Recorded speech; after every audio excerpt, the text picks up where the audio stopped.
Good afternoon, everybody, and welcome to today's live stream. We're going to be talking about some tips for avoiding back pain right now. I'm not sure why now is on the end of the board, but that's what we're going to be talking about today. And I'll go through a number of topics. And just before we get started, thanks for all the messages and the questions and the emails that we've had from you guys watching this and saying that it's helpful. So it kind of spurs us on to continue to do these. So thank you very much for that.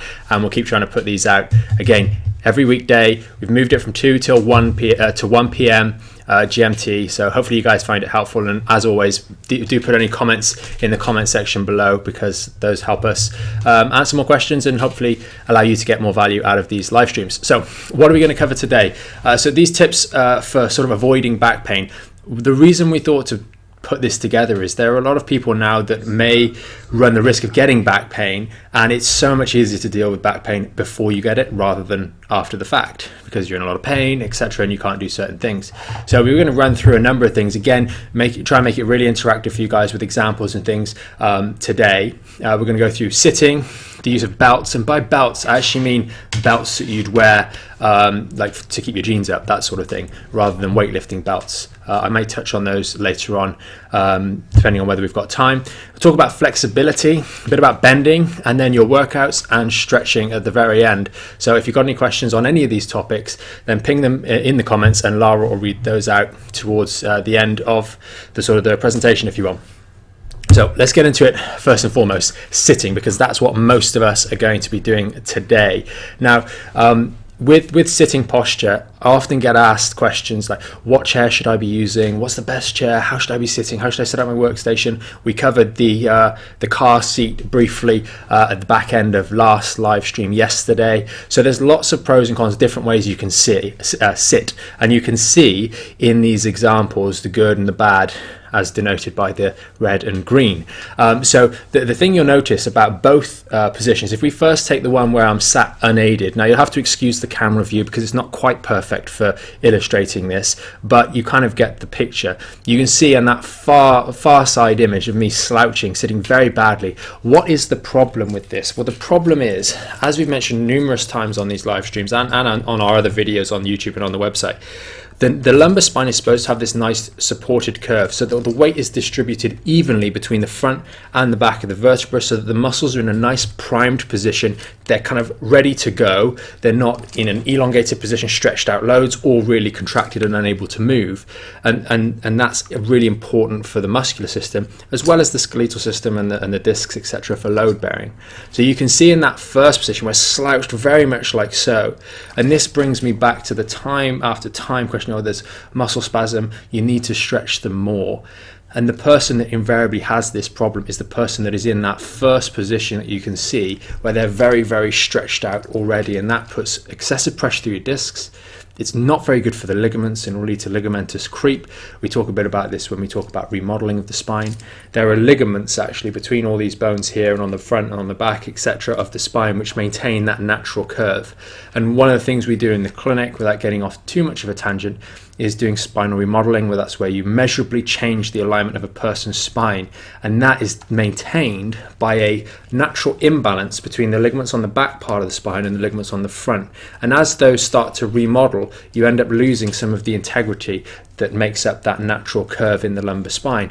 And that's then when we sit repeatedly, or put yourselves repeatedly in a position whereby we have sustained stretch through the ligaments, and the creep or the remodeling of those ligaments occurs after just 10 to 12 minutes of sustained stretch. So if we're sat very comfortably in that first position that you see there, that's a big problem, because if you're doing that every day for a period of time, you're going to start to change the alignment of your spine, which can then be a negative factor or another hurdle that you have to overcome when you're recovering from back pain. So sitting up straight is really important, much more so than people give credit to. And in the clinic, you can make a change, and it's done outside the clinic, and we're getting off on a tangent here, but it hits the point home that when we get patients doing the right things, which is very simple for you to do, just 20 minutes a day for a period of 3 months, you can change both the lower back and the neck curve by about 25%. So if you think if you're sat in this position regularly during the day, you may well be making substantial changes and inroads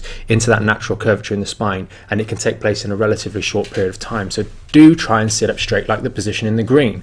Now, as I mentioned at the start, the picture here is not taken from the best angle, but you can see essentially bums in the back of the chair, heads up straight. Yes, the computer setup, this is what I'm using now, isn't quite the right height, but you have to make do nowadays because we're at home, we're not in the office, everything's not in the right place, but we're aligned correctly.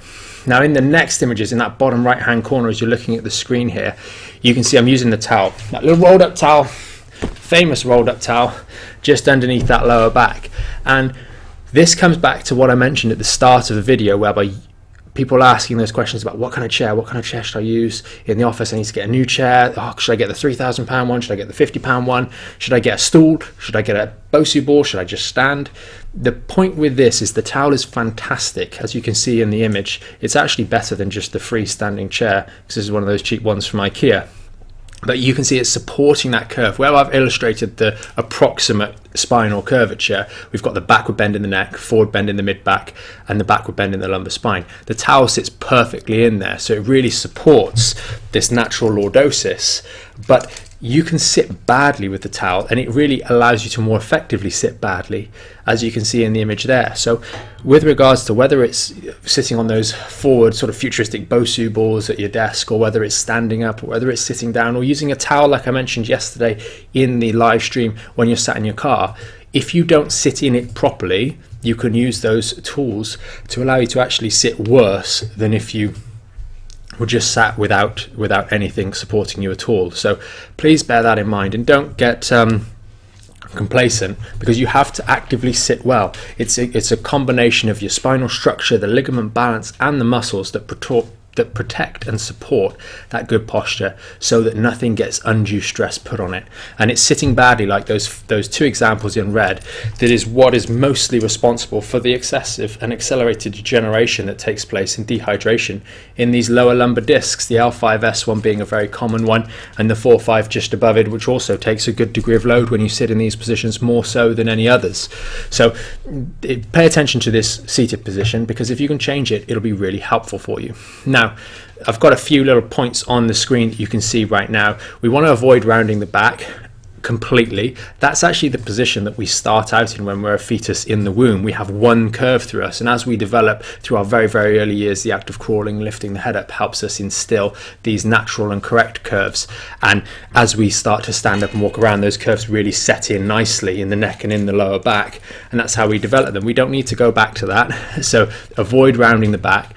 Do the best you can, and one thing that really helps is if you stay fidgety. I'm constantly adjusting myself on the chair, moving around, and that avoids excessive pressure going through any one area.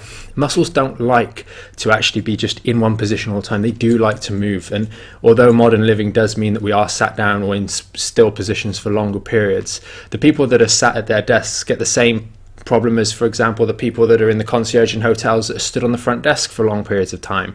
The same thing is true. Your body doesn't like consistent undue stress on exactly the same structure. So be fidgety where you can, because this really helps.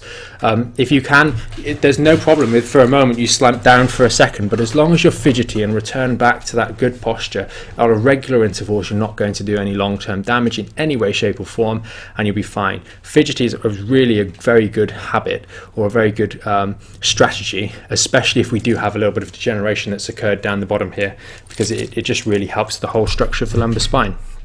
So that's really the main thing with sitting. Just pay attention to how you're sitting, because if you can do that effectively, and I know right now we're having to sit more and exercise and move less, if you can pay attention to that, that is the big one that really makes a big difference. And if you spend a day just sat in that maybe kitchen chair at the workstation right now when it's not set up well, you're really going to start to struggle. So pay attention to how you're sitting, be fidgety, and you'll do very, very well.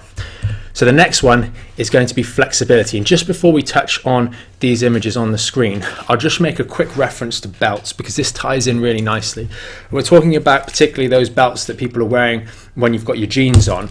And the belt generally is going to sit either here or it's going to sit here depending on how well you wear your trousers. But the problem with that is it comes straight across onto these glutes and limits the mobility of these hips. It means that you have a false insertion, especially if your belt's tight around this section. It creates a false insertion, shortening the muscle, which then shortens the distance that these hip muscles or these hip joints can actually go through. The result of that is that we put more flexion, more forward bending through that lumbar spine. So the use of belts, although it's appropriate and necessary for your working uniform when we're in the office, right now when you're at home, try for the next week and just don't wear trousers that are tight around the waist and that have a belt. So you're wearing more casual, maybe shorts, the weather's quite nice right now, or maybe you're wearing other looser fitting clothing like the tracksuit bottoms here, just something that has a bit more give and doesn't fixate around that point.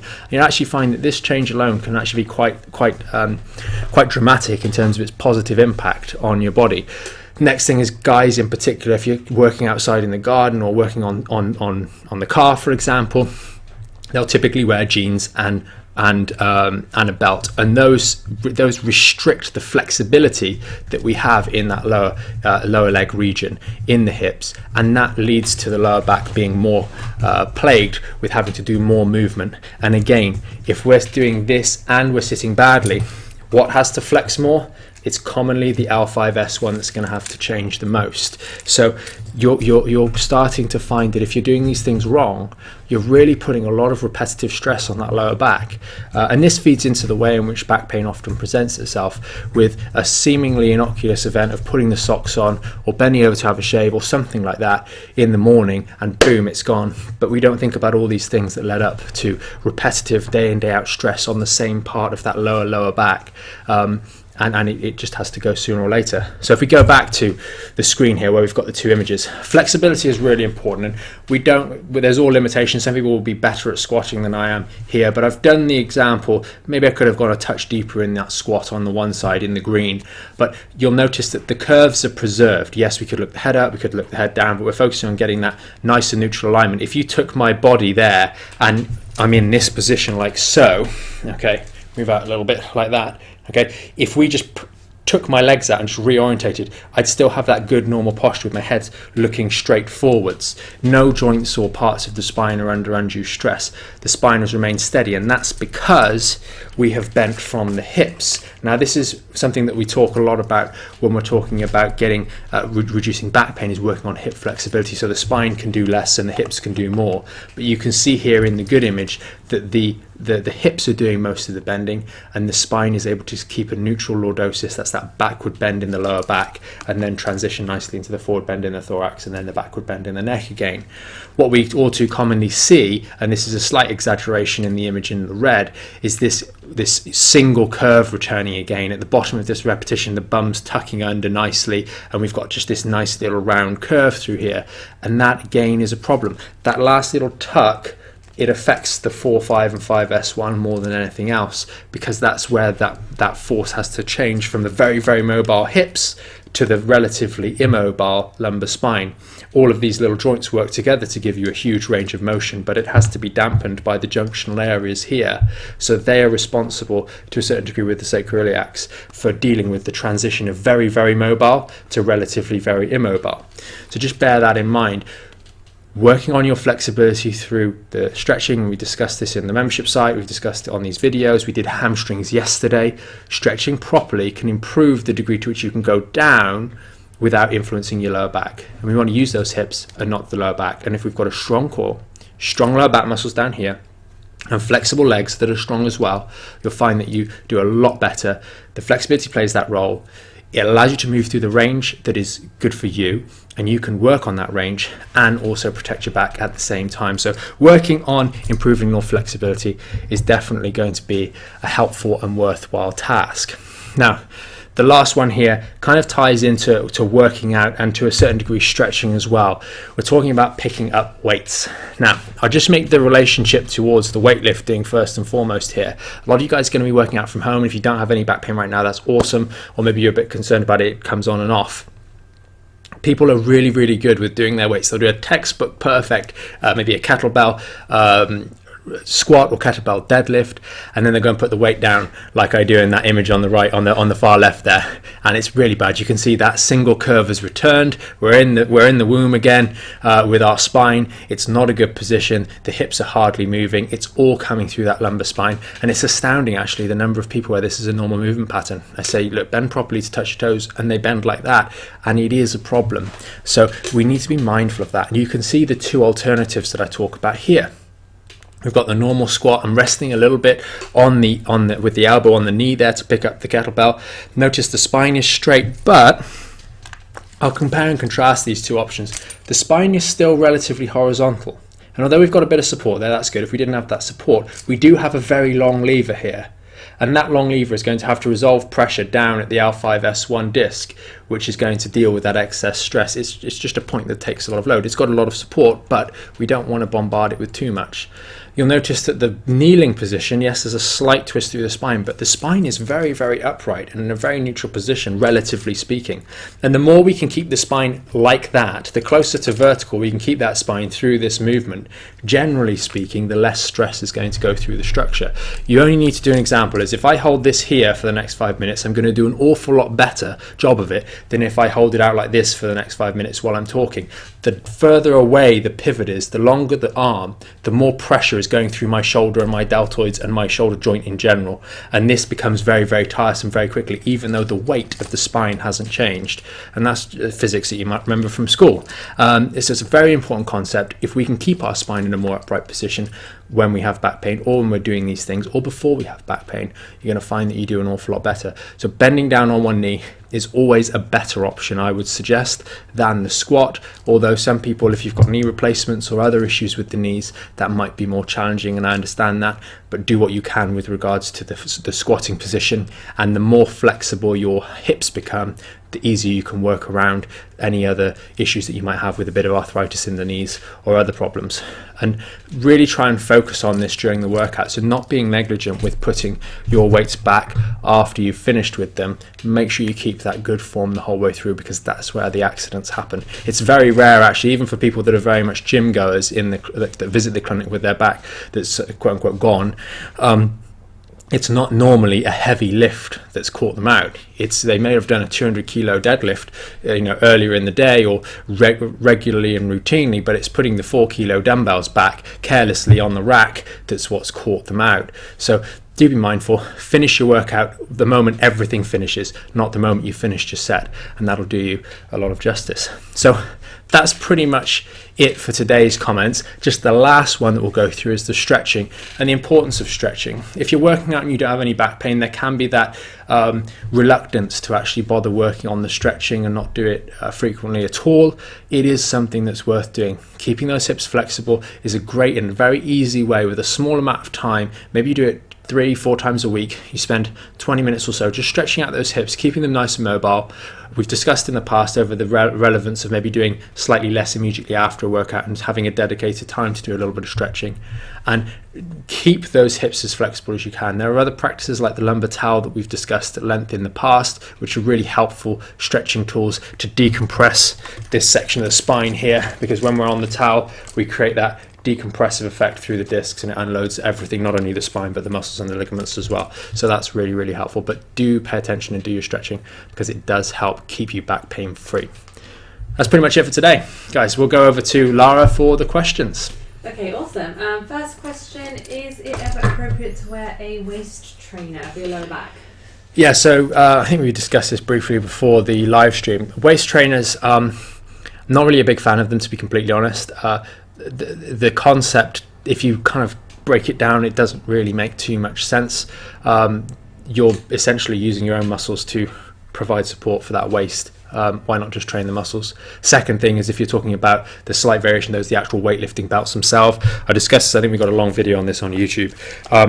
The weightlifting belt, and this is definitely worth mentioning, because sometimes we get slightly older patients buy them just to support the back. The most common disc in the lower back to injure, or segment to injure, is going to be the L5S1. Secondly, probably the 4-5, just above there. When you're using a weightlifting belt, or most belts for that matter, you're not getting it below here. And there are slight anatomical variations of this, but as a general rule, this spine's pretty accurate to all of us. And that weightlifting belt, we've got a bit of soft tissue here, so it's going to sit about here. So what that weightlifting belt is going to do is it's now going to stop all of these ones moving that my hands are on. So the 1, 2, 3 is going to stop moving. And now all of the movement that would have gone through all of these joints is going to be focused through this one and this one here. And that means that you're putting considerably more focus movement through a lower lumbar segment, which is already, from the way in which we live, under increased amounts of stress, and you're probably doing it at a time when you're lifting more weight. So I'm really not a fan of using these sorts of facilities, these sorts of pieces of equipment. Possibly they have a place in high-level powerlifting, but most people watching this aren't going to be your average powerlifter, and you're not competing at the Olympics, so don't use the belt. And it is a personal pet peeve when I see guys wandering around the gym with these things on and they're doing bicep curls, and it makes absolutely no sense whatsoever. The second point, if you say, oh, well, I've got a hernia, where's the hernia? Most inguinal hernias are down here.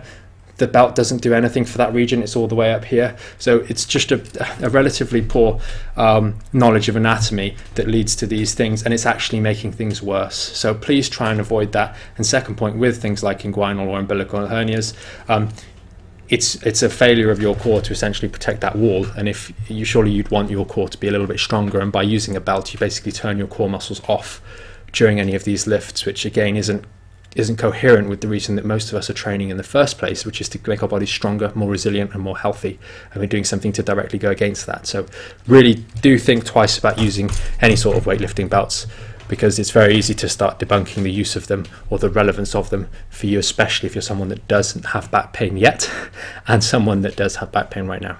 So be really careful. Okay, cool. Ollie has asked, is it good to wear posture trainers? So for the same reasons, we have all of, or similar reasons, we have all of the things that we need to support our body in place. What are posture trainers? So posture trainers are those things, so the question was, is it okay to use posture trainers? Posture trainers are those things like you put them on your back, around your chest, it pulls you back here like this, okay? If any of you guys have ever known anyone that's had a broken leg in particular, it works really well with, you look at their calf after 3, 4, 6, 12 weeks of not doing anything. Using these things repeatedly just turns off your muscles completely. They're really not very good. There are maybe certain choice scenarios where you might want to use them. They might help you if you're going to wear it during the gym to help put yourself in a good position to then train those back muscles in a more anatomically appropriate position. You could make the argument that that's okay, but I would suggest that if you're a basic or average person doing training in the gym, they're completely unnecessary and actually counterproductive in a lot of cases, because they do the work that your muscles should do. I did have an interesting question. We had an interesting question on YouTube where someone did ask, well, I use it to trigger me. As soon as I can feel it pulling, I'll sit back up again. We had another patient that came in, and he just bought the gadgets. He just came in for a checkup. It wasn't really any pain per se, but we just did the spinal alignment. And he said they have these devices where it's just 2 stickers, and you basically essentially like a little device that's maybe like sort of the size of a little pen lid, and you stick one in sort of the upper back and one a little bit lower down, and it's got like Bluetooth where it's connecting the two, and it would buzz you if you moved out of position, which is a reminder that maybe I don't know how much they are. I think he said you could get them on Amazon, but that would be something I would say, do you know what, that's probably not a bad idea, because half of it is up here mentally thinking about your posture, and if you've got something that reminds you, it'll be good enough for the first 60 to 80 days for it to start to become a habit. And I think, listening to some of the research, I think for certain things it's about 60 to 70 days of consistent habit for something to become sort of almost autonomous and put out of your mind. So that could be a viable option instead of the supports, but don't use the supports for the same reason as the back. Interesting. Joe's asked, should I keep the core engaged while sitting too? It's not a harm. I know we did the hamstring video yesterday where I kept the core engaged for the lying down one. There's no harm in keeping your core engaged. It would arguably be a good thing to do. We should have a slight contraction there so it's supporting and protecting the spine. That would be a good thing. I probably wouldn't just sit there like a loose sack of potatoes, just kind of slump down, because that's not going to help. You kind of have to engage your core to a degree anyway to sit with good posture. So I'd say, yeah, keep your core engaged. It should become natural and should become effortless with time. Wonderful. Any other questions? That's it for today. Awesome. Well, thanks so much for joining us today again, guys. And if you're watching this after the fact, remember you can always put those comments in the comment section below, and we'll always get back to those and add them on to the Q&A for the next day. Our next one's going to be on Monday. So hope you guys have a pleasant Easter weekend with all that's going on. Look after yourself, stay safe, and look forward to seeing you on the next live stream. Thanks for watching.